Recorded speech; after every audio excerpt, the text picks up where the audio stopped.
আজকে বন্ধুরা রেসিপিতে নিয়ে চলে এসেছি ট্যাংরা মাছ। আজকে গ্রিন ট্যাংরা করে দেখাবো, কীভাবে বানাচ্ছে আপনাদের করে দেখাচ্ছি। ট্যাংরা মাছের মধ্যে নুন, পরিমাণ মতো হলুদ, গোলমরিচের গুঁড়ো, পাতিলেবুর রস আর 1 চামচ বেসন দিয়ে ভালো করে মাছটাকে ম্যারিনেট করে নেবো। ভালো করে এগুলো সব মেখে নেবো, একে একে মাখিয়ে রেখে দেবো 15 মিনিট। এদিকে মশলাটা রেডি করে নেবো। এদিকে মশলাটা রেডি করে নিয়েছি, এবার পেস্ট করে নেবো মশলাটাকে। জিরেটা অ্যাড করলাম, কাঁচা লঙ্কা জিরেটা একসাথে কেটে নেবো। এখানে ধনেপাতাটা কেটে রেখেছি, ধনেপাতাটাও পেস্ট করে নেবো। কাঁচা লঙ্কা জিরের সাথে ধনেপাতাটাও দিয়ে দেবো। ধনেপাতাটা দিয়ে দিয়েছি, ধনেপাতা পেস্ট হয়ে গেছে। পেস্টটা রেডি করে নিয়েছি পুরো, এই মশলাগুলো পেস্ট করে নিয়েছি।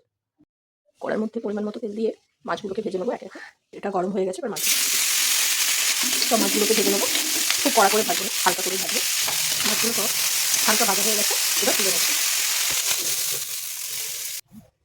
আবারও কড়ার মধ্যে পরিমাণ মতো তেল দেবো। জোয়ান ফোড়ন দেবেন, একটু ঘষে দেবেন, জোয়ানের যাতে স্মেলটা আসে। অল্প করে স্বাদ মতো চিনি, এই যে ঝুড়ো ঝুড়ো করে আলু কেটে রাখবেন, আলুগুলো তেলের উপরে দিয়ে দেবো। চিনিটা লাল হয়ে গেছে, আলুটাকে ভেজে নেবো ভালো করে। আলু মিডিয়ে রসুন বাটাটা দিয়ে দেবো।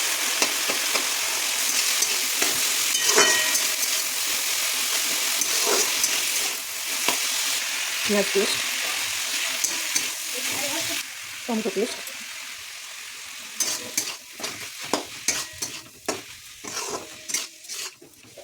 আদা, পরিমাণ মতো হলুদ, পরিমাণ মতো নুন, কাশ্মীরি লঙ্কার গুঁড়ো, টমেটো সস, সামান্য সয়া সস আর একটু শুকনো লঙ্কার গুঁড়ো দিয়ে ভালো করে আবার করে নেবো।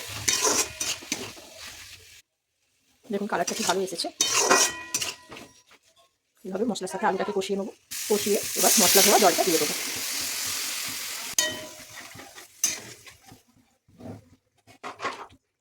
আলুটা সেদ্ধ হয়ে গেছে, ঝালটাও ফুটে গেছে, এবার মাছগুলো দিয়ে দেবো। এবার ঝালটা ফুটে গেছে, জিরে বাটা, কাঁচা লঙ্কা বাটা, ধনেপাতা বাটাটা দিয়ে দেবো।